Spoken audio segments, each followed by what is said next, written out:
जय हिंद साथियों। आशा और उम्मीद करता हूं कि सभी लोग अपने समस्त परिवार के साथ एकदम मस्त शानदार जिंदाबाद होंगे। बच्चों, आज मैं एक ऐसा टॉपिक पढ़ाने के लिए जा रहा हूं, भारतीय संविधान का, इंडियन पॉलिटी का, जो हर प्रतियोगी परीक्षा में आपको कम से कम 2 क्वेश्चन देकर जाएगा। 2 क्वेश्चन मतलब 4 नंबर देकर जाएगा। इस बात का वादा है मित्र। मैं फंडामेंटल राइट्स जो मूल अधिकार हैं उनके लिए 2 सेशन बनाऊंगा। ये फर्स्ट पार्ट और सेकंड पार्ट आपको कल ही देखने के लिए मिल जाएगा। बच्चों, सेशन बहुत इंपॉर्टेंट है। आप कॉपी और पेन लेके बैठें और जो मैं आर्टिकल्स वगैरह लिखाऊं, जो भी एक्सप्लेनेशन करूं, उसको बेहतर तरह से नोट करते जाएं। इस बीच में बच्चों, मैं आपके लिए एक महत्वपूर्ण एक ऐसा स्टेटमेंट लेकर के आया हूं जो हमेशा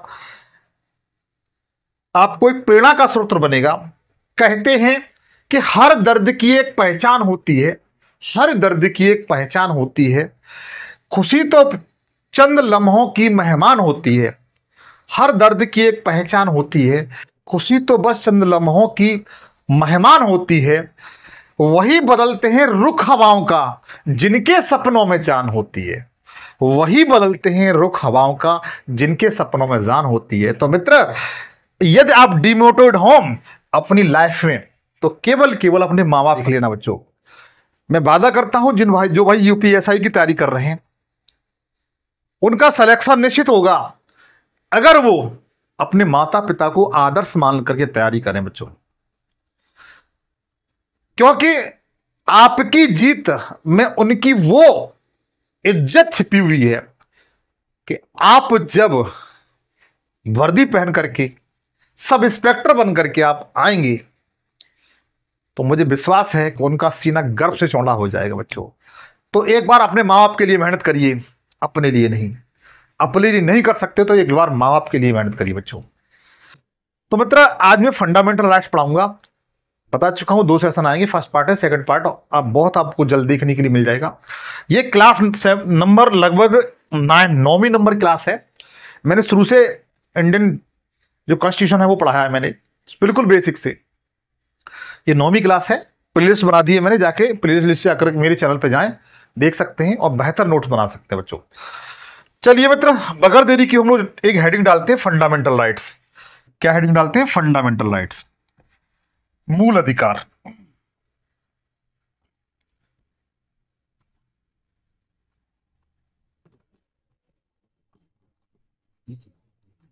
आप भी मेरी तरीके से एक हेडिंग बना लें फंडामेंटल राइट्स के लिए। बच्चों, और चैप्टर बहुत इंपॉर्टेंट है। मैं फिर भी कह चुका हूं कि भारतवर्ष का कोई भी एग्जाम देते हैं तो यहां से आपको क्वेश्चन मिलेगा ही मिलेगा। सबसे पहले आपको यह पता होना चाहिए फंडामेंटल राइट्स अर्थात मूल अधिकार कहते किसे हैं, क्या डेफिनेशन है, क्या मतलब है इनका। तो मित्र ध्यान रखिए, जो मूल अधिकार होते हैं वह अधिकार होते हैं, मूल अधिकार वह ऐसे अधिकार होते हैं जो किसी भी देश के संविधान द्वारा उस देश के नागरिकों के विकास के लिए, उत्थान के लिए, उसके संपूर्ण डेवलपमेंट के लिए संविधान द्वारा प्रदान किए जाते हैं। बच्चों, हम एक सिंपल भाषा में लिख सकते हैं कि मूल अधिकारों का जो अर्थ है वह लिख सकते हैं मौलिक अधिकार,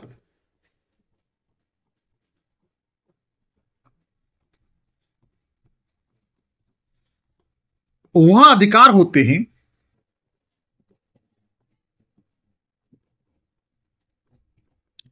मौलिक अधिकार वह अधिकार होते हैं जो उस देश के संविधान द्वारा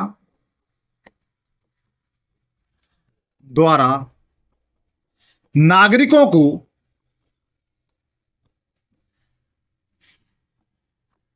विकास,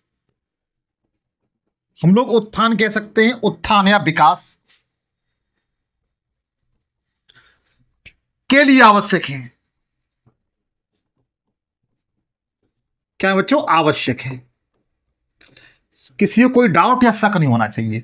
अर्थात मौलिक अधिकार वह फंडामेंटल राइट्स होते हैं जो उस देश के संविधान द्वारा नागरिकों को प्रदान किए जाते हैं, जिससे नागरिकों का क्या होता है, विकास होता है, डेवलपमेंट होता है, उनका उत्थान होता है बच्चों।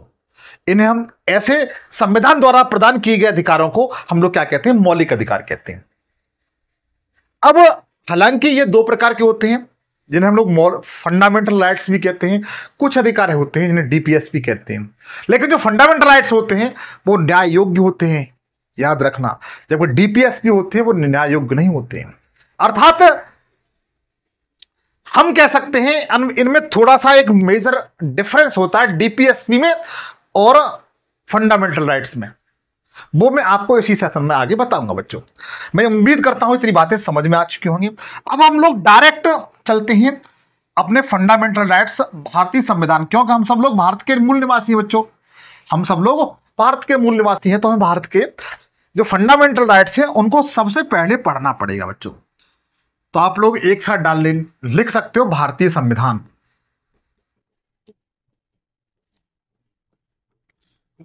भारतीय संविधान, जरा ध्यान दीजिए बच्चों। सबसे पहले जो भारतीय संविधान में जो मूल अधिकार हैं वह संविधान के किस भाग में वर्णित हैं, तो ध्यान रखना भाग तीन में क्या दिए हुए हैं, तो फंडामेंटल राइट्स दिए हुए, मूल अधिकार बच्चों दिए हुए। पूछा जाए कि भारतीय संविधान के किस भाग में मूल अधिकारों का वर्णन किया गया है, तो मेरे दोस्त बिल्कुल मत भूलना, बताइएगा कि भाग 3 में फंडामेंटल राइट्स मतलब मूल अधिकारों का वर्णन है। इसी कारण भाग 3 को संविधान का मैग्ना कार्टा कहा जाता है। क्या कहा जाता है? संविधान का मैग्ना कार्टा।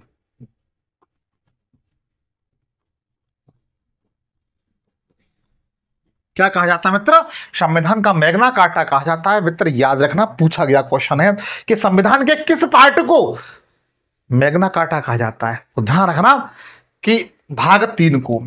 अगर अनुच्छेदों की बात की जाए कि किस अनुच्छेदों के तहत फंडामेंटल राइट्सों का वर्णन किया गया है, तो ध्यान रखना अनुच्छेद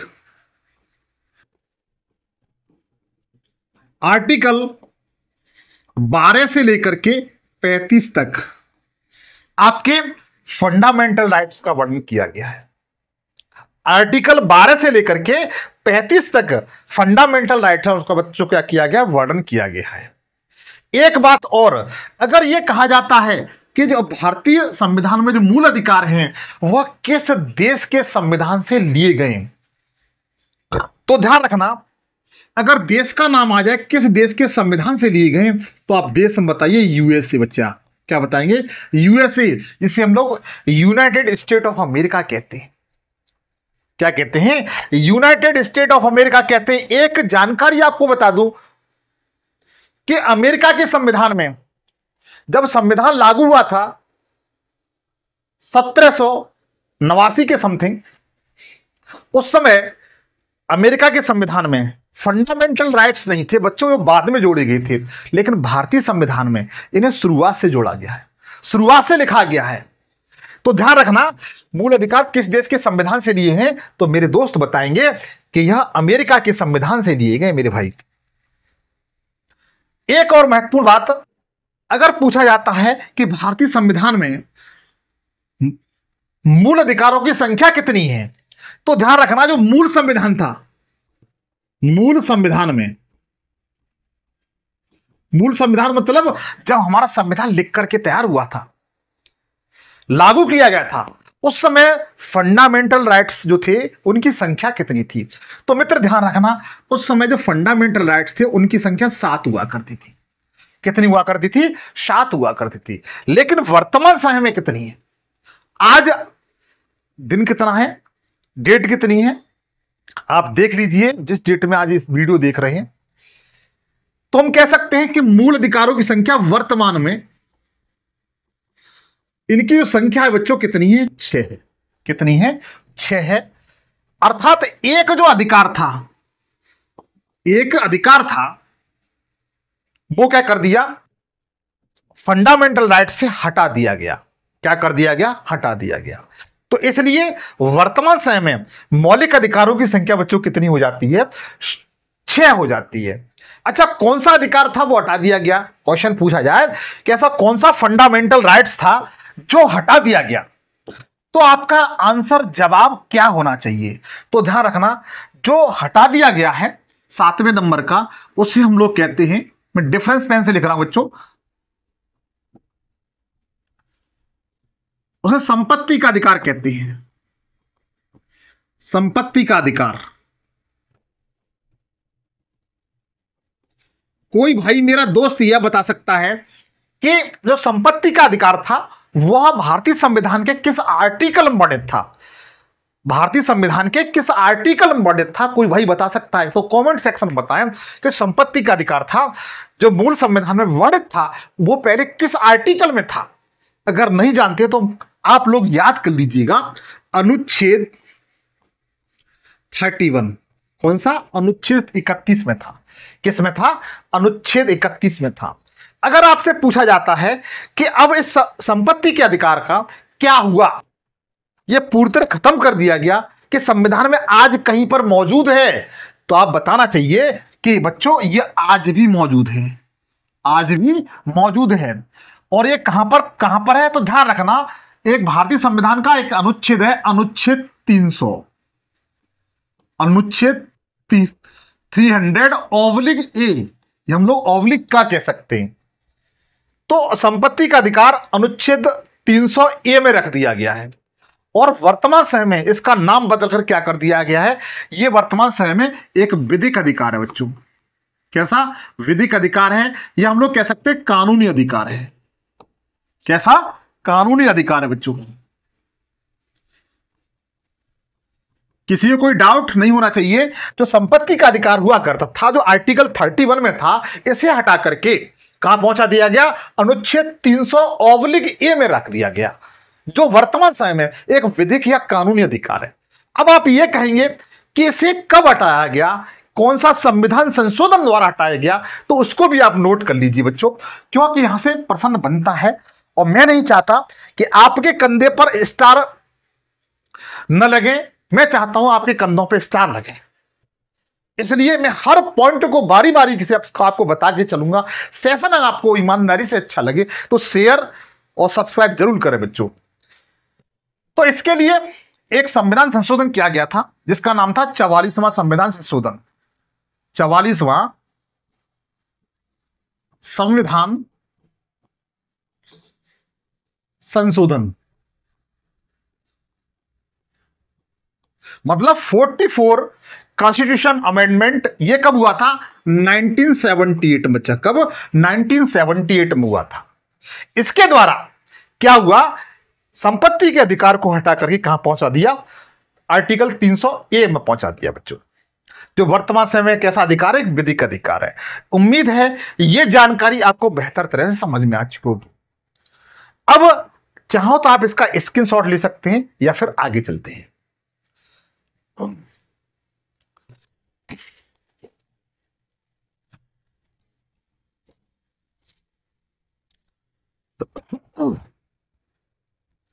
आगे ध्यान दीजिए बच्चों, मैंने आपको जस्ट अभी बताया था कि जो फंडामेंटल राइट्स हैं, जो मूल अधिकार हैं, जिन्हें हम लोग मौलिक अधिकार भी कहते हैं,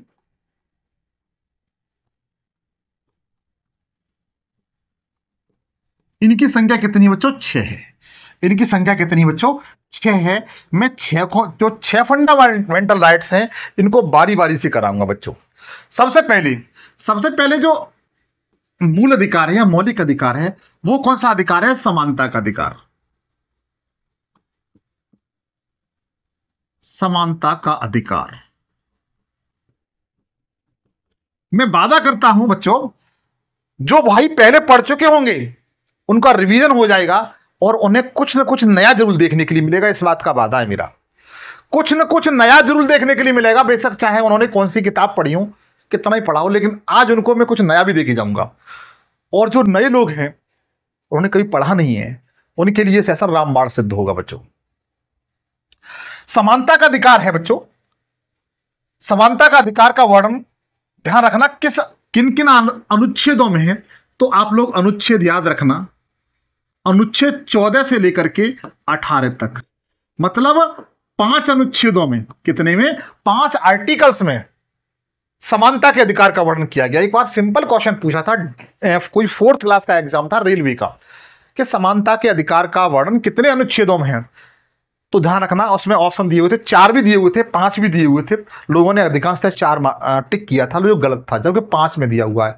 आप काउंट करके देखेंगे तो आपको पता चल जाएगा। समानता का अधिकार जो आर्टिकल 14 से लेकर के 18 तक है। दूसरा है स्वतंत्रता का अधिकार।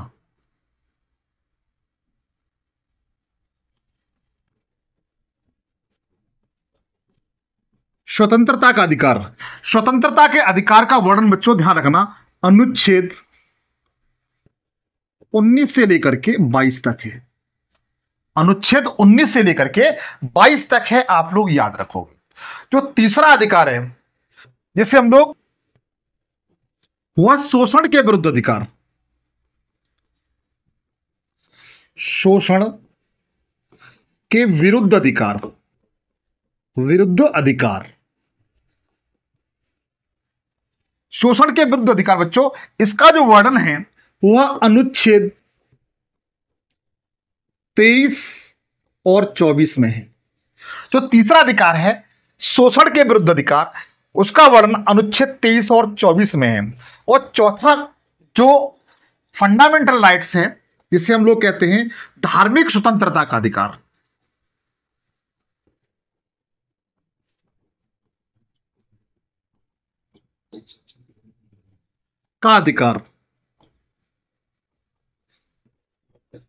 धार्मिक स्वतंत्रता का जो अधिकार है बच्चों, वो याद रखना अनुच्छेद 25 से लेकर के 28 तक धार्मिक स्वतंत्रता के अधिकारों का वर्णन किया गया है। और जो 5वें नंबर का अधिकार है मेरे भाई, जिसे हम लोग कहते हैं शिक्षा और संस्कृति का अधिकार। शिक्षा और संस्कृति का अधिकार, यही बच्चों बहुत पूछा जाता है। इसका वर्णन किया गया है अनुच्छेद 29 और 30 में। 29 और 30 में। और लास्ट बचा आपका 6वें नंबर का, और 6वें नंबर का बच्चों बहुत इंपॉर्टेंट है। क्यों इंपॉर्टेंट है इसके लिए बताऊंगा मैं आपको। संवैधानिक उपचारों का अधिकार। उपचारों का अधिकार,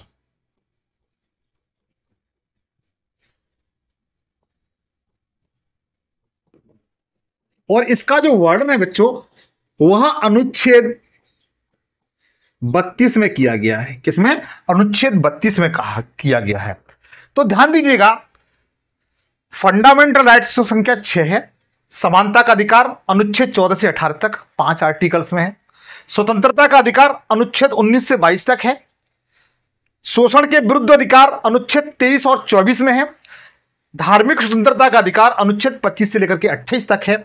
शिक्षा और संस्कृति का अधिकार अनुच्छेद 29 और 30 में है, जबकि संवैधानिक उपचारों का अधिकार अनुच्छेद 32 में है।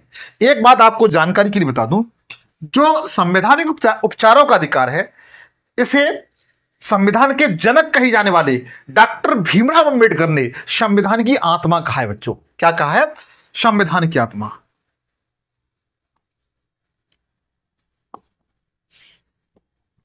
One second. संविधान की आत्मा, यह क्वेश्चन पूछा गया है, इसलिए मैंने बताना उचित समझा था। किसने कहा है? इन्हें संविधान का पिता कहा जाता है, डॉक्टर भीमराव अंबेडकर को।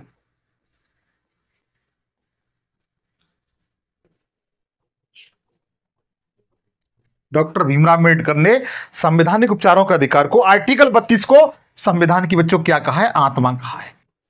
उम्मीद है इतनी बातें आप लोगों को समझ में आ चुकी होगी।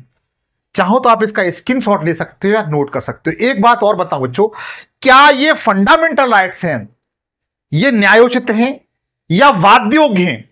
मतलब ये है कि यदि किसी व्यक्ति को फंडामेंटल राइट्स का उल्लंघन होता है या सरकार द्वारा, पार्लियामेंट द्वारा जो फंडामेंटल राइट्स हैं, मूल अधिकार हैं, उनको उनका अल्पीकरण किया जाता है, या दोहन किया जाता है, तो इसके विरुद्ध में क्या सुप्रीम कोर्ट जा सकता है?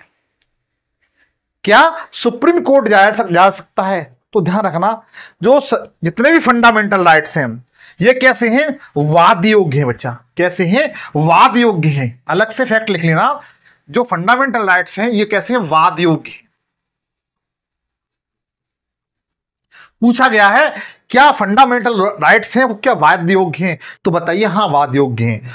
और इसके साथ साथ एक बात और याद रखना कि जो फंडामेंटल राइट्स हैं वह न्यायोचित हैं। तो बताइए ये न्यायोचित भी हैं। कैसे हैं? न्यायोचित भी हैं।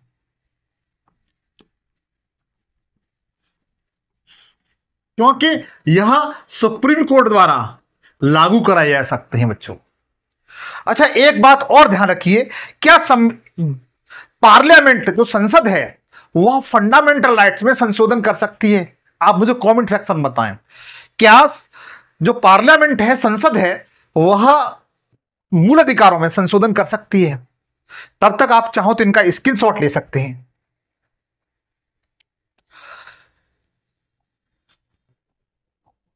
ध्यान दीजिए, अगर आपसे क्वेश्चन पूछा जाता है क्या संसद मूल अधिकारों में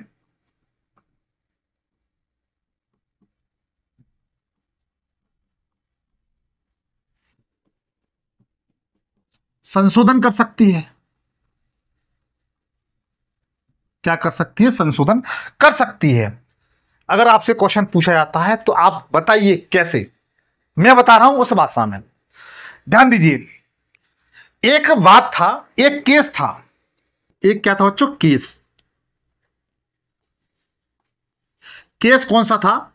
जिसे हम लोग कह सकते हैं केशवानंद भारतीय। केशवानंद भारतीय केस था।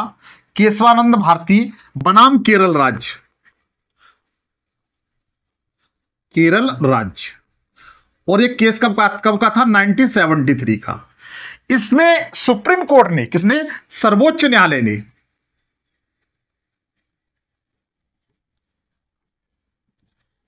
निर्णय दिया था। सर्वोच्च न्यायालय ने केशवानंद भारती बनाम केरल राज्य 1973 के तहत यह निर्णय दिया कि संसद संविधान में संशोधन कर सकती है। क्या कर सकती है? जो संसद है, संसद संविधान में क्या कर सकती है? संशोधन कर सकती है।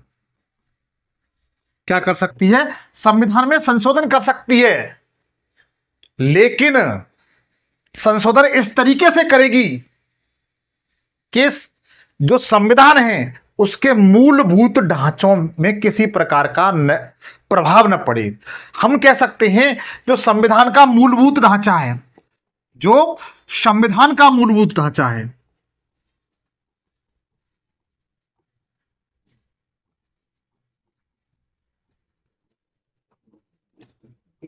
ढांचा प्रभावित न हो।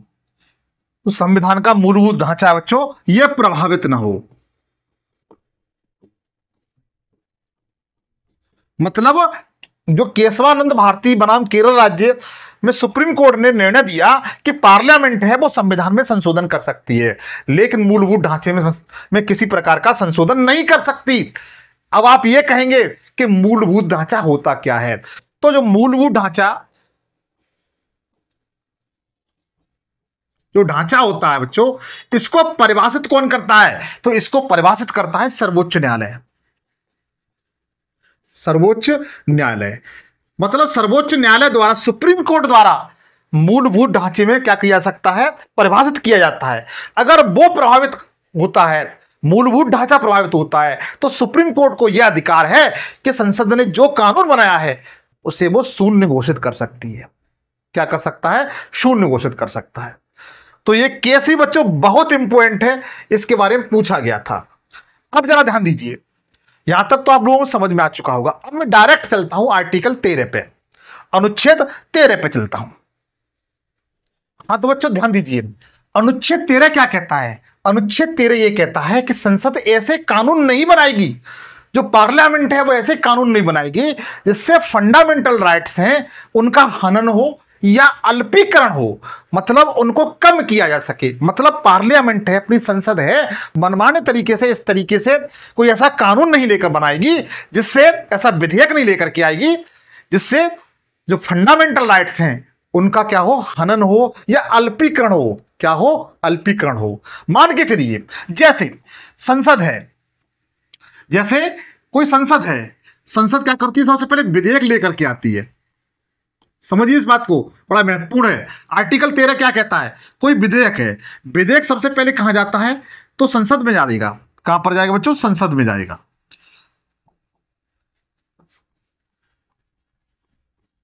संसद में मतलब लोकसभा और राज्यसभा में।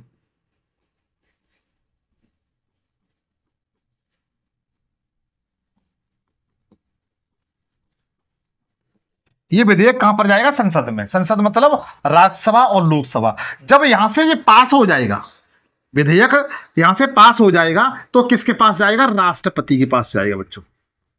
किसके पास? राष्ट्रपति के पास जाएगा। राष्ट्रपति यदि उस पर हस्ताक्षर कर देते हैं, राष्ट्रपति इस पे क्या कर देते हैं बच्चों? हस्ताक्षर कर देते हैं। उसके बाद ये जो विधेयक है वो क्या बन जाएगा? अधिनियम बन जाएगा। क्या बन जाएगा? अधिनियम बन जाएगा, कानून बन जाएगा।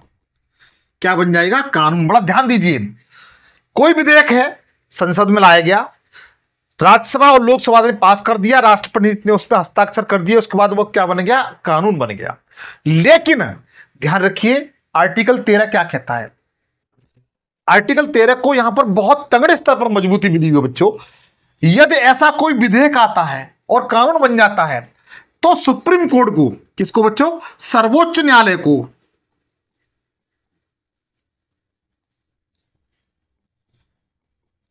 यह अधिकार है, सर्वोच्च न्यायालय को आर्टिकल 13 अधिकार देता है कि यह जो कानून आया हुआ है इससे फंडामेंटल राइट्स, मतलब जो मूल अधिकार हैं, वो उनका क्या हो रहा है? हनन हो रहा है, अल्पीकरण हो रहा है।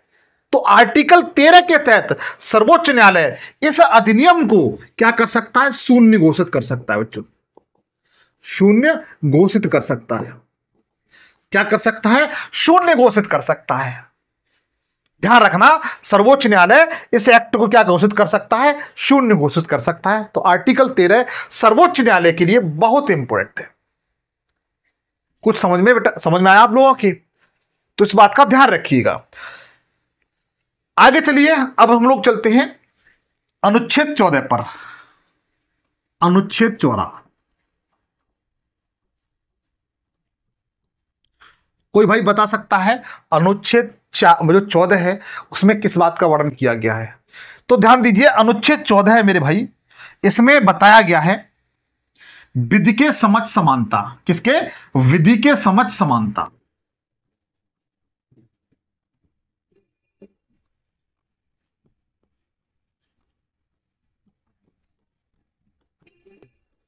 विधि के समझ समानता। बच्चों ये आर्टिकल बहुत इंपॉर्टेंट है, इस पर जरा गौर फरमाइएगा। कैसे? देखो यहां पर मैं आपको दो चीजें अलग से नोट करा देता हूं, हालांकि इसके बारे में बेहतर तरीके से भी बताता हूं। अगर आपसे पूछा जाता है कि विधि के समान संरक्षण, नोट करके लिख लेना, विधि के समान संरक्षण और विधि के समान समानता,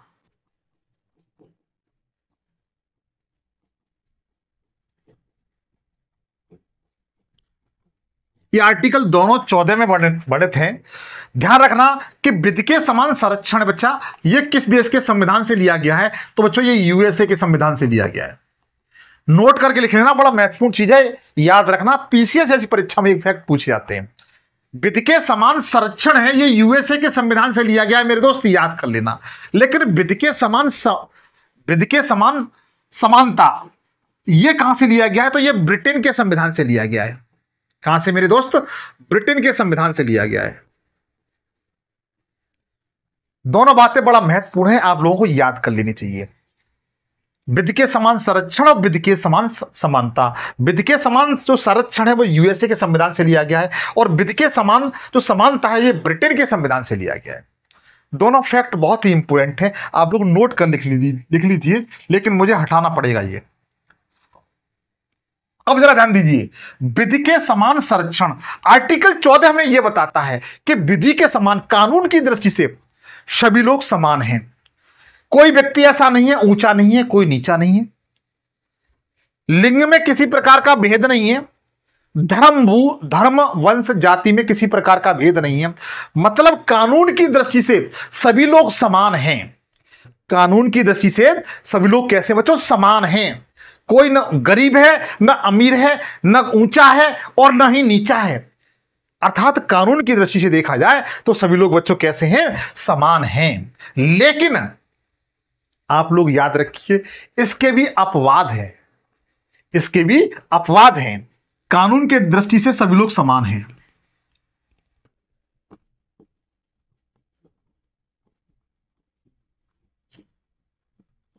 दृष्टि से सभी भारतीय समान हैं। कैसे बच्चों? समान है। लेकिन इसके अपवाद हैं मित्र। क्या है अपवाद? अपवाद क्या है? अनुच्छेद, बड़ा इंपोर्टेंट है, 361 इसका अपवाद है बच्चा। अनुच्छेद 361 इसका अपवाद है। कैसे अपवाद है? इसमें बताया गया है कि राष्ट्रपति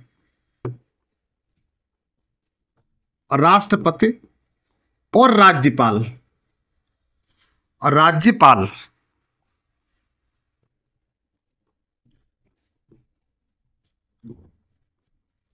राष्ट्रपति, आर्टिकल 361 हमें बताता है कि राष्ट्रपति और राज्यपाल अपने पद पे जब तक रहते हैं तब तक उनके विरुद्ध किसी भी प्रकार की न्यायिक कार्यवाही नहीं की जा सकती। राष्ट्रपति या राज्यपाल जब तक अपने पद पे रहते हैं तब तक उनके द्वारा किए गए कार्यों के विरुद्ध में किसी प्रकार की न्यायिक कार्यवाही नहीं की जा सकती। बच्चों याद रखना, यहां पर अनुच्छेद 14 का बच्चों आर्टिकल 361 क्या है? अपवाद है मेरे दोस्त, याद कर लेना, अच्छा फैक्ट है। पूछा जाए कि अनुच्छेद 14 का निम्न में से कौन सा अनुच्छेद अपवाद है, तो ध्यान रखना आर्टिकल 361। और भी अपवाद हैं जो आपके एग्जाम में पूछे जा सकते हैं। अनुच्छेद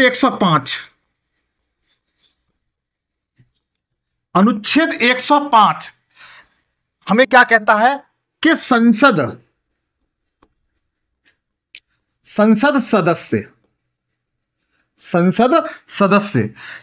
का जो सदस्य होता है उसके विरोध में किसी प्रकार की दंडिक कार्यवाही नहीं की जा सकती।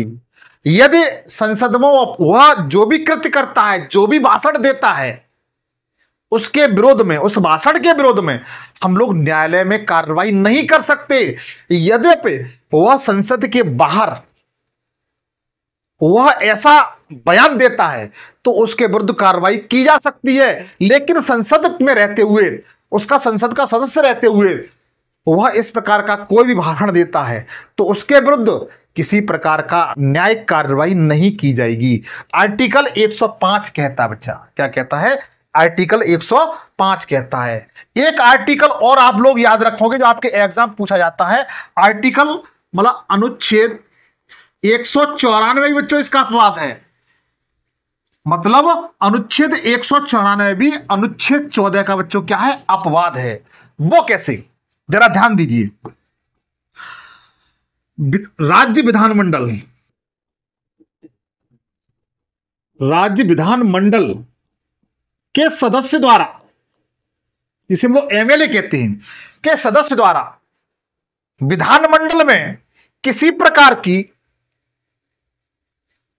बयान दिया जाता है या जो कृत्य किया जाता है उसके विरुद्ध, कृत्य मतलब कार्य किया जाता है, उसके विरुद्ध हम किसी भी प्रकार की न्यायिक कार्यवाही नहीं कर सकते।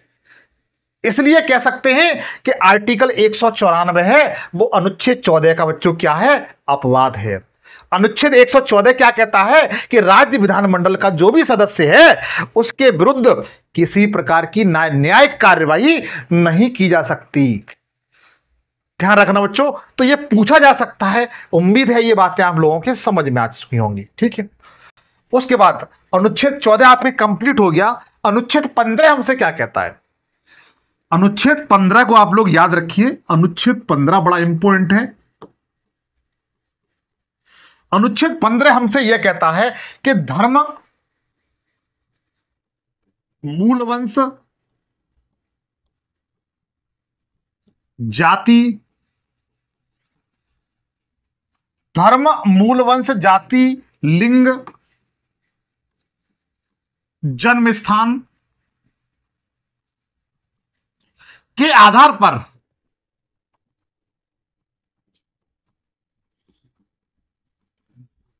पर विभेद निषेध है। विभेद निषेध है बच्चा। मतलब यह है कि अनुच्छेद 15 यह कहता है कि कोई व्यक्ति किसी भी जाति का हो, किसी भी धर्म का हो, किसी भी लिंग का हो, किसी वंश का हो, किसी भी जन्म स्थान का हो, उसके साथ किसी प्रकार का भेदभाव नहीं किया जाएगा। कैसा है? विभेद निषेध है बच्चा। कैसा है? विभेद निषेध है। हम कह सकते हैं कोई व्यक्ति है, कोई भी व्यक्ति है, मान के कोई भारतीय नागरिक है, चाहे वह किसी भी धर्म का हो, किसका हो? धर्म का हो, किसी भी जाति का हो, किसी भी लिंग का हो, स्त्री हो या पुरुष हो, किसी भी वंश का हो या किसी भी जन्म स्थान का हो,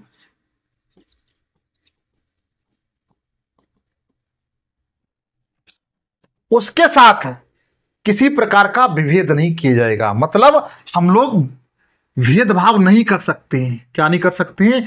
भेदभाव नहीं कर सकते हैं।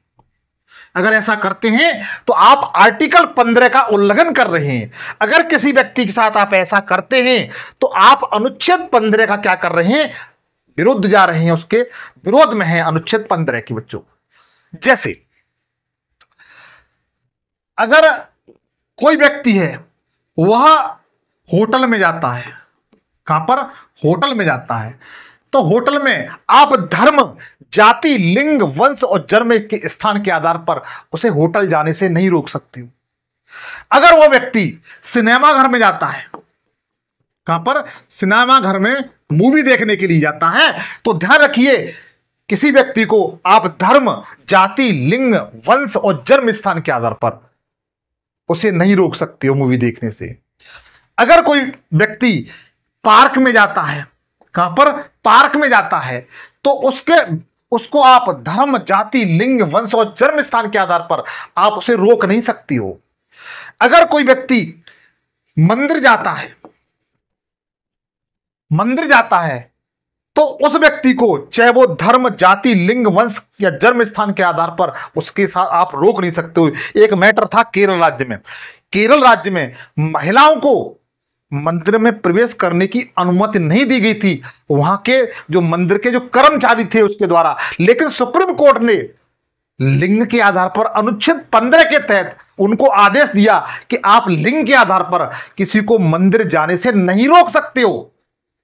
तो याद रखना आर्टिकल 15 में क्या कहता है कि हम कहीं पर भी जा सकते हैं, चाहे तालाब का पानी पी सकते हैं, कुएं का पानी कुछ पी सकते हैं, या किसी भी सार्वजनिक स्थान पर जा सकते हैं। सार्वजनिक स्थान पर हम लोग क्या कर सकते हैं बच्चों? जा सकते हैं। हमें कोई रोक नहीं सकता इन 5 विभेद के आधार पर बच्चों। चाहे हम कोई व्यक्ति किसी धर्म का हो, जाति का हो, लिंग का हो, वंश का हो, जन्म स्थान का हो, उसे हम रोक नहीं सकते बच्चों। उम्मीद है अनुच्छेद 15 बेहतर तरीके से आपके समझ में आ चुका होगा। अगर समझ में आ गया है तो सेशन को लाइक वाइक कर दिया करो यार। लाइक करने से कुछ नहीं होगा, आपके फिंगरप्रिंट सही हो जाएंगे। चलिएगा आगे जरा ध्यान दीजिए। अब चलते हैं अनुच्छेद 16 का कबूतर उड़ाते हैं। अनुच्छेद 16 आर्टिकल 16, अनुच्छेद 16 बड़ा इंपॉर्टेंट है। क्या कहता है? इसके पीछे बहुत तगड़े स्तर पर राजनीति चलती है बच्चों। अनुच्छेद 16 कहता है लोक नियोजन के विषय में अवसर की समानता। मतलब लोक नियोजन के विषय में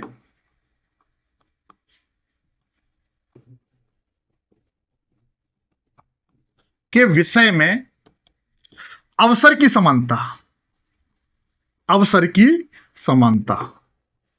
ध्यान दीजिए मित्र, बड़ा इंपॉर्टेंट है। मतलब लोक नियोजन का मतलब होता है सरकारी नौकरियां, सरकारी नौकरियां। भाई इन्हीं की तो लड़ाई है आजकल।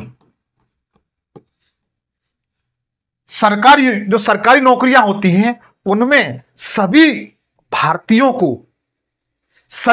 को समान अवसर प्रदान किए जाएंगे। कैसे समान अवसर प्रदान किए जाएंगे मित्र? यह आर्टिकल 16 कहता है। क्या कहता है? अनुच्छेद 16 हमें से यह कहता है कि लोक नियोजन के विषय में जो सरकारी नौकरियां होती हैं उनके विषय में सभी को भारतीयों को समान अवसर प्रदान किए जाएंगे। किसी को धर्म, लिंग, जाति, वंश, मूल स्थान के आधार पर यह नहीं है किसी को अधिक नौकरी दे दी जाएंगी या एक वर्ग को कम नौकरी दे दी जाएंगी, ऐसा नहीं होगा। सबको समान अवसर दिए जाएंगे बच्चों। लेकिन इसका अपवाद है बच्चों। क्या है? अपवाद।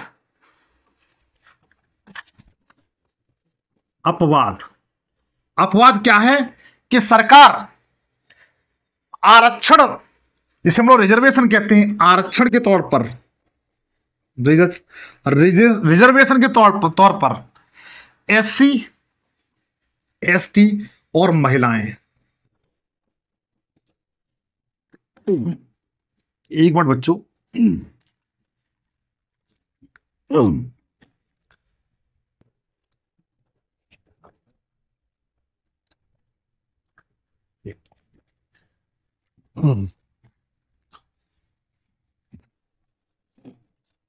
हाँ, आर्टिकल 16 कहता है कि लोक नियोजन के विषय में अवसर की समानता बच्चों। लेकिन राज्य चाहे आरक्षण के तौर पर SC, ST और महिलाओं के लिए क्या कर सकता है? वो रिजर्वेशन दे सकता है। उनके लिए कुछ सीटें रिजर्व कर सकता है, कर सकता है, जो वर्तमान समय में एक राजनीति का कारण बना हुआ है बच्चों। उम्मीद है यह समझ में आ चुका होगा आपके। उसके बाद अनुच्छेद 17 क्या कहता है? अनुच्छेद 17 और बहुत इंपॉर्टेंट है।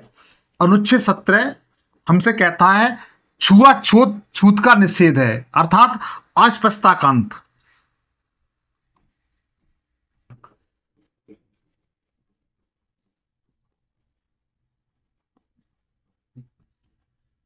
आर्टिकल 17 बच्चों बहुत इंपॉर्टेंट है। अस्पृश्यता का अंत या छुआछूत का निषेध। हम लोग कह सकते हैं आप किसी को ऊंचा नहीं कह सकते कि यहां फलाना ऊंचा व्यक्ति है, ऊंची जाति का है या वो नीची जाति का है, इस तरीके या फिर आप जाति से संबंध किसी प्रकार का किसी अन्य व्यक्ति पर कमेंट्स नहीं कर सकते हैं या उस पर जाति सूचक शब्द नहीं बोल सकते हैं। या फिर अस्पृश्यता का अंत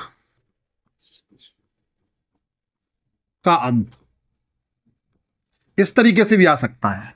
तो दोनों तरह से आप लोग याद रखना, यह पूछा जा सकता है। आर्टिकल 17। उसके बाद अनुच्छेद 18 बच्चों बहुत इंपॉर्टेंट है, जो आपके एग्जाम पूछा जाता है। आर्टिकल 18, आर्टिकल 19 और आर्टिकल 20 तीनों बड़ा महत्वपूर्ण है। जरा ध्यान दीजिए। अनुच्छेद 18,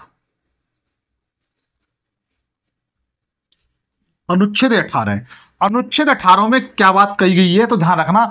इसमें बताया गया उपाधियों का अंत। किसका बच्चों? उपाधियों का अंत।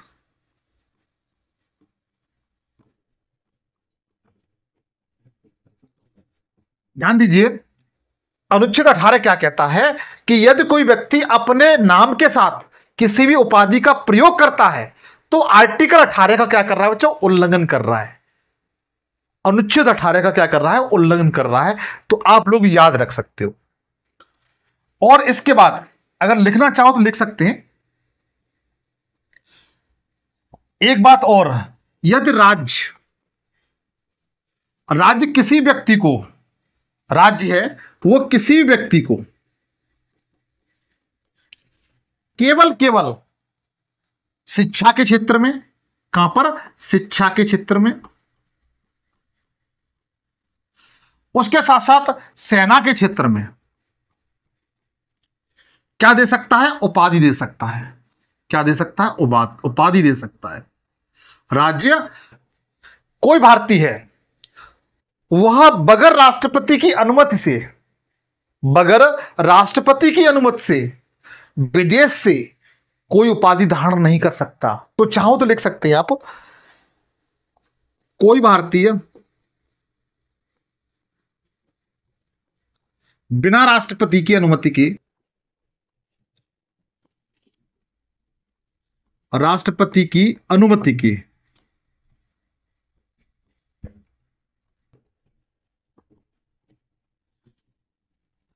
विदेश से, मतलब अन्य देश से उपाधि धारण नहीं कर सकता। उपाधि धारण नहीं कर सकता, धारण नहीं कर सकता। बच्चों इंपोर्टेंट है, याद रखना। अगर ऐसा करता है तो अनुच्छेद 18 का क्या कर रहा है, वो उल्लंघन कर रहा है मेरे भाई।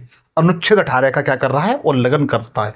एक बात और याद रखिए, यदि कोई विदेशी भारत में किसी विश्वास या लाभ के पद पर है, यदि कोई विदेशी भारत में किसी विश्वास या लाभ के पद पर है, तो बगैर राष्ट्रपति के वह कोई भी उपाधि धारण नहीं कर सकता। लिख सकते हैं,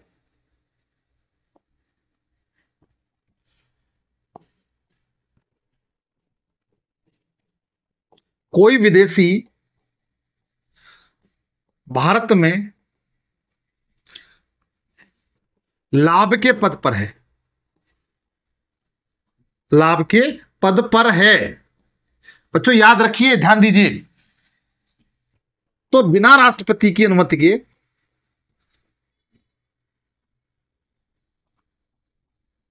बिना राष्ट्रपति की अनुमति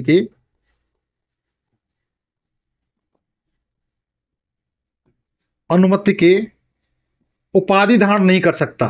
उपाधि धारण नहीं कर सकता। अब लोग अपनी भाषा में अलग से नोट कर लें। मेरा मतलब यह है, कोई विदेशी है भारत में किसी के लाभ के पद पर है, तो बगैर राष्ट्रपति की अनुमति के वह कोई उपाधि धारण नहीं कर सकता। जैसे कोई भारतीय है वह भारत में ही किसी लाभ के पद पर है, किसी विश्वास के पद पर है, रहते हुए कोई भी उपाधि धारण नहीं कर सकता। यह भी फैक्ट आप लोगों को नोट कर लेना चाहिए। कोई भारतीय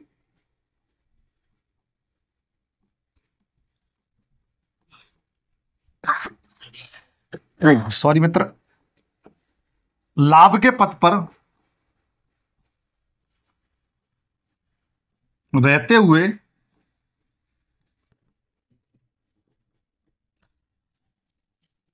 उपाधि धारण नहीं कर सकता, उपाधि धारण नहीं कर सकता बिना राष्ट्रपति के। कर सकता बगैर राष्ट्रपति। बच्चों आप लोग आगे लिख लेना, ठीक है। लेकिन कुछ उपाधियां ऐसी होती हैं, उपाधि उनको नहीं कह सकते, उनको पुरस्कार कहा जाता है। जैसे भारत रत्न, पद्म विभूषण, पद्म भूषण, पद्म श्री। नोट कर लीजिएगा, भारत रत्न, पद्म विभूषण,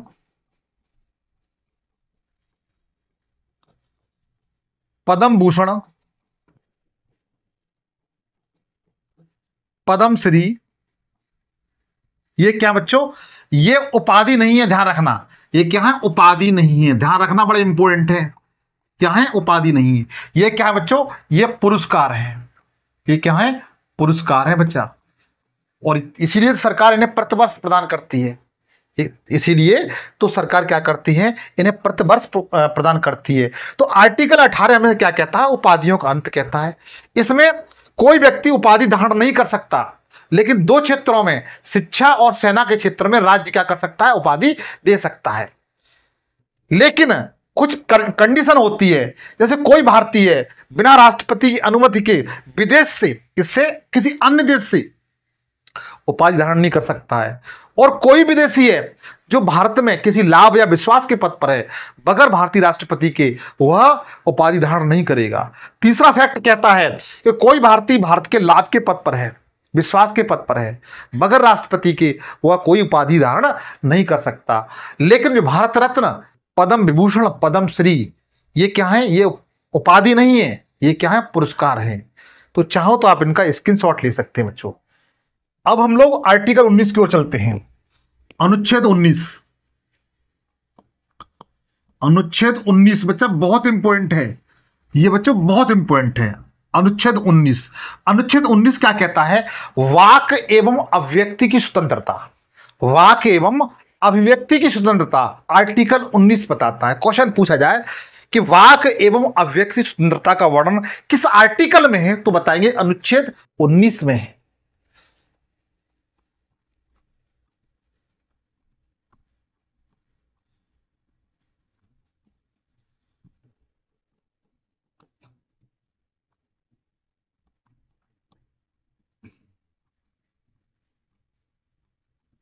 इंपोर्टेंट बच्चों याद रखना, ठीक है, ये इंपोर्टेंट है। अच्छा, जो आर्टिकल 19 है वह छह प्रकार की, कितने प्रकार की? 6 प्रकार की स्वतंत्रता का वर्णन करता है। जो अनुच्छेद 19 6 प्रकार की स्वतंत्रता का वर्णन करता है। किसका? 6 प्रकार की स्वतंत्रता का वर्णन करता है। इंपोर्टेंट है, याद रखना। कौन कौन सी है बच्चा जो आपके एग्जाम में आती है? सबसे पहली वाली है वाक एवं अभिव्यक्ति की स्वतंत्रता।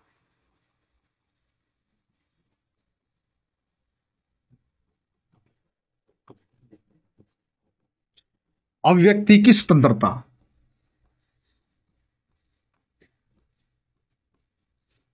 वाक एवं अभिव्यक्ति की स्वतंत्रता। लेकिन आप इस तरीके से भाषण, इस तरीके से बयान नहीं दोगे जिससे किसी व्यक्ति के फंडामेंटल राइट्स का उल्लंघन हो या फिर देश की एकता अखंडता पर कोई नकारात्मक प्रभाव पड़े। आप इस तरीके से बयान देते हैं तो आपके विरुद्ध दंडनीय कार्रवाई की जाएगी बच्चों। मतलब आप क्या कर सकते हैं? भाषण दे सकते हैं, लेकिन आपका भाषण इस तरीके से होना चाहिए कि किसी व्यक्ति के फंडामेंटल राइट्स का उल्लंघन न करे और देश की एकता अखंडता का उल्लंघन भी न करे। ठीक है, तो पहली स्वतंत्रता कौन सी है? तो वाक एवं अभिव्यक्ति की स्वतंत्रता है बच्चों। ठीक है, दूसरी है, अच्छा बड़ा महत्वपूर्ण बात अलग से नोट कर लेना, मैं इधर लिख देता हूं नोट करके डिफरेंस पेन से नोट। अनुच्छेद 19(a) में प्रेस की स्वतंत्रता का वर्णन है। किसकी? प्रेस की, प्रेस की स्वतंत्रता का वर्णन है बच्चों। ठीक है, ये पूछा गया है कि प्रेस की स्वतंत्रता का वर्णन किस आर्टिकल में है? तो अनुच्छेद 19(a) में है बच्चों, पूछा जा सकता है। दूसरी प्रकार की स्वतंत्रता है वह है शांतिपूर्वक, कैसे? शांतिपूर्वक संघ बनाने की स्वतंत्रता या सम्मेलन करने की स्वतंत्रता, करने की स्वतंत्रता। ध्यान दीजिए, आप शांतिपूर्वक सम्मेलन कर सकते हैं, क्या कर सकते हैं? संघ बना सकते हैं, इसके लिए आप स्वतंत्र हैं। किसी पब्लिक स्थान पर, सार्वजनिक स्थान पर आप संघ बना सकते हैं, एकत्रित हो सकते हैं, लेकिन बगैर हथियार के। कैसे? बगैर हथियार के आप एकत्रित हो सकते हैं। दूसरा नंबर, एक बात को ध्यान और रखिएगा, अगर आप किसी सार्वजनिक स्थान पर एकत्रित हुए हैं और वहां पर यातायात प्रभावित होता है तो सरकार को यह अधिकार है कि वह आपके सम्मेलन को खत्म करा सकती है, वहां से हटा सकती है। तो ध्यान रखना, उस सम्मेलन से, जो आप सम्मेलन करने के लिए जा रहे हैं सार्वजनिक स्थान पर, उससे यातायात और देश की एकता अखंडता पर किसी प्रकार का प्रभाव नहीं पड़ना चाहिए। तो आप क्या कर सकते हैं? शांतिपूर्वक बगैर हथियार के सम्मेलन कर सकते हैं बच्चा। ठीक है, दूसरा नंबर, संघ बनाने की स्वतंत्रता, संघ या संगम बनाने की स्वतंत्रता।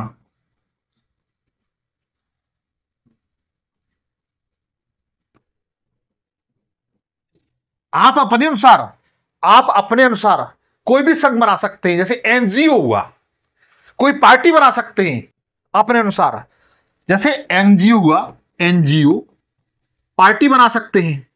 क्या बना सकते हैं? पार्टी बना सकते हैं, समिति बना सकते हैं, संघ बना सकते हैं। इसके लिए आप स्वतंत्र हैं। कैसे हैं? स्वतंत्र हैं। तो आर्टिकल 19 में इस बात को बताया गया है।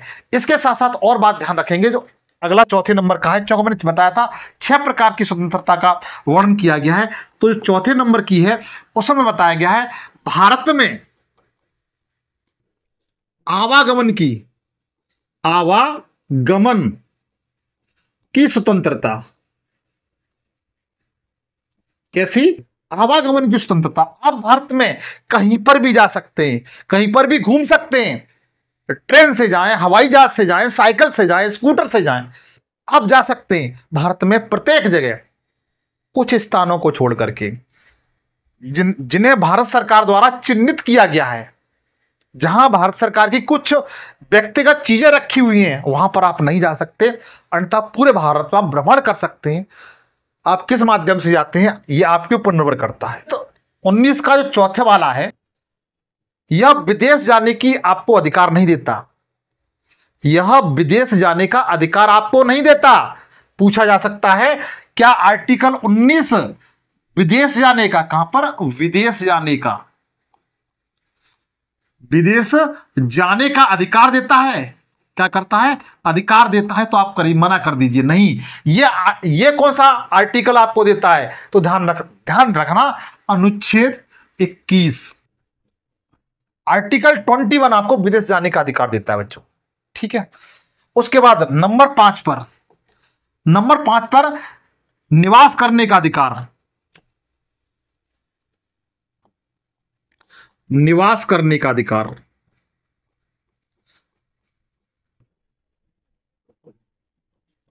निवास करने का अधिकार अर्थात भारत में आप कहीं भी, वर्तमान समय में देखा जाए तो भारत में आप कहीं भी निवास कर सकते हो, अपना घर बना सकते हो, अपनी शादी कर सकते हो और उस घर में जाकर के निवास कर सकते हो, अपना परिवार बढ़ा सकते हो।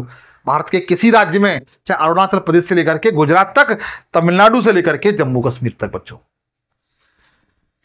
ये आर्टिकल 19 के /5 में दिया गया है। और आर्टिकल 19 का जो /6 है,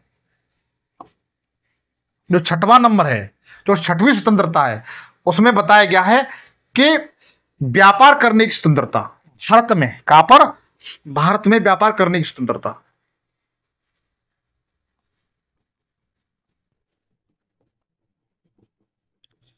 व्यापार वाणिज्य करने की स्वतंत्रता। ये कौन सा आर्टिकल देता है? अनुच्छेद 19 का 6वां बच्चों। तो मैंने 6 प्रकार की स्वतंत्रता बताई। अनुच्छेद 19 कहता है वाक एवं व्यक्तिक स्वतंत्रता। इसके तहत 6 प्रकार की स्वतंत्रता थी। सबसे पहले वाक और अव्यक्तिक स्वतंत्रता। हम कह सकते हैं, हम इस तरह से अपनी बात रखेंगे जिससे देश की एकता, अखंडता पर किसी प्रकार का प्रभाव ना पड़े और किसी व्यक्ति के फंडामेंटल राइट से, मूल अधिकारों पर किसी प्रकार का नकारात्मक प्रभाव ना पड़े बच्चों। दूसरा है अनुच्छेद 19 के तहत शांतिपूर्वक सम्मेलन करने की स्वतंत्रता। हम लोग शांतिपूर्वक, चाहे सामाजिक स्थान हो, वहां पर सम्मेलन कर सकते हैं, संघ बना सकते हैं बगैर हथियार के, लेकिन इससे देश की एकता और यातायात पर किसी प्रकार का नकारात्मक प्रभाव नहीं पड़ना चाहिए। तीसरा है संघ या संगम बनाने की स्वतंत्रता। हम लोग एनजीओ, पार्टी वगैरह अपने अनुसार बना सकते हैं, कोई दिक्कत नहीं है। भारत में आवागमन की स्वतंत्रता, आप चाहो तो एक स्थान से दूसरे स्थान पर जा सकते हो, कोई दिक्कत नहीं है। यह आर्टिकल 19 देता है आपको। निवास करने की स्वतंत्रता, आप जहां पर निवास कर रहे हैं वो आपको आर्टिकल 19 के किसने? 5 ने दिया है। व्यापार कर रहे हैं आप किसी भी स्थान पर भारत में, तो यह अधिकार कौन सा है? 19 का 6वां है बच्चों। तो आप लोग याद रखना, ये पूछा जा सकता है। लेकिन सबसे महत्वपूर्ण आर्टिकल 19/1 प्रेस की स्वतंत्रता का वर्णन करता है। किसकी? प्रेस की स्वतंत्रता का वर्णन करता है। चाहो तो आप इसका एक स्क्रीनशॉट ले सकते हो बच्चों। अब बच्चों आर्टिकल 20 की तरफ चलते हैं, अनुच्छेद 20 की तरफ। हेडिंग डालिए अनुच्छेद 20 बड़ा महत्वपूर्ण है बच्चों। अनुच्छेद 20 क्या बताता है, क्या कहता है कि अपराधों के दोष सिद्ध के संबंध में संरक्षण। अपराधों के दोष सिद्ध के संबंध में क्या है बच्चों, संरक्षण।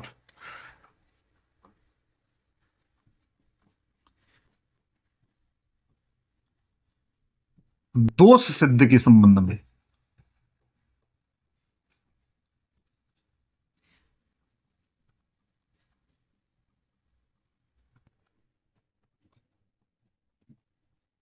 बड़ा इंपॉर्टेंट बच्चों, याद रखना, पूछा जाता है यहां से क्वेश्चन बच्चों, ठीक है। देखिए आर्टिकल 20 हमसे कहता है अपराधों के दोष सिद्ध के संबंध में संरक्षण। कोई व्यक्ति को हम जब तक दंडित नहीं कर सकते जब तक उसने किसी प्रकार के कानून का, विधि का उल्लंघन नहीं किया हो। तो लिख सकते हैं हम किसी व्यक्ति को, मतलब कानून या न्यायपालिका किसी व्यक्ति को जब तक दंडित नहीं किया जाएगा, नहीं किया जाएगा, नहीं किया जाएगा, जब तक उसने कोई कानून का उल्लंघन न किया हो, न किया हो, न किया हो। बात समझ में आ चुकी होगी। किसी व्यक्ति को जब तक दंडित नहीं किया जाएगा जब तक उसने कोई कानून या विधि का उल्लंघन न किया हो। यह आर्टिकल 20 बताता है। क्या कहता है, आर्टिकल 20 कहता बताता है। एक बड़ा इंपॉर्टेंट बात है बच्चों, उसको आप लोगों को सत प्रतिशत याद रखना पड़ेगा कि किसी व्यक्ति को भूतलक्षी, भूतलक्षी बताऊंगा ये क्या होता है, विधि बनाकर दंडित नहीं किया जा सकता, दंडित नहीं किया जा सकता, किया जा सकता। ये बड़ा इंपॉर्टेंट है बच्चा। इसका मतलब ये है जैसे कोई एक व्यक्ति है, उसने कोई अपराध आज कर दिया और वह अपराध आज किसी भी विधि का उल्लंघन नहीं करता, उससे न तो किसी देश की न तो भारत की एकता अखंडता पर प्रभाव पड़ता है और ना ही किसी व्यक्ति के फंडामेंटल राइट्स का उल्लंघन होता है। लेकिन संसद ने क्या किया, 10 दिन बाद ऐसा कानून बना दिया जो व्यक्ति ने किया था वो अपराध की श्रेणी में आने लगा। तो संसद उस व्यक्ति को दंडित नहीं करा सकती क्योंकि जो उसने कानून बनाया है वो 10 दिन बाद बनाया है, लेकिन उसने जो कृत्य किया था जो उस समय अपराध की श्रेणी में नहीं था, तो उस व्यक्ति को अरेस्ट नहीं किया जाएगा। तो ऐसी विधि को हम लोग कहते हैं भूतलक्षी विधि। क्या कहते हैं बच्चों, भूतलक्षी विधि। तो याद रखिएगा ये बड़ा इंपॉर्टेंट है, पूछा जा सकता है। और इसके बाद अलग फैक्ट यह है कि एक व्यक्ति को, आप लोग यहां लिख सकते हो, एक व्यक्ति को एक अपराध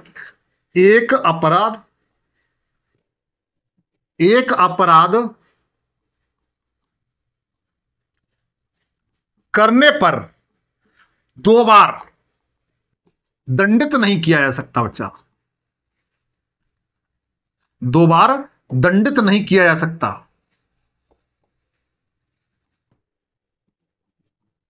नहीं किया जा सकता।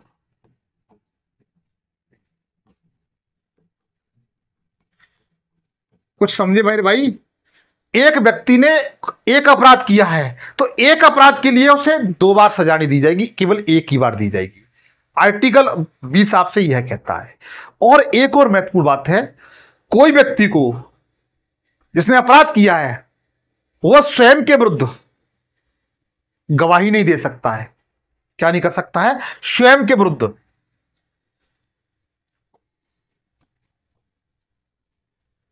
कोई व्यक्ति स्वयं के विरुद्ध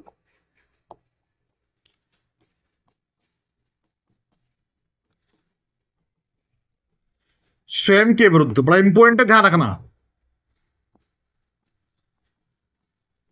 गवाही नहीं दे सकता, गवाही नहीं दे सकता। कुछ समझ में आया?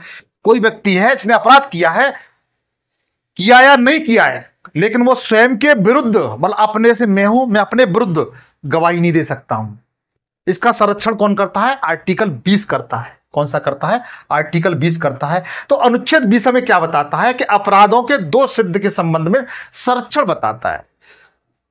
अगर कोई व्यक्ति जब तक दंडित नहीं किया जाएगा जब तक उसने किसी प्रकार का अपराध न किया हो। दूसरा फैक्ट इसमें यह है कि किसी व्यक्ति को भूतलक्षी विधि बना करके उसे हम दंडित नहीं कर सकते। मैंने आज अपराध किया है, आज वो अपराध की श्रेणी में नहीं आता है, लेकिन चार दिन बाद सरकार ने कानून बना दिया, तो सोचे कि वह अब मुझे अरेस्ट करे तो अब नहीं कर सकती। तीसरा नंबर, एक व्यक्ति एक अपराध के लिए ही दंडित किया जाएगा, उसे एक अपराध के लिए एक से अधिक बार दंडित नहीं किया जा सकता।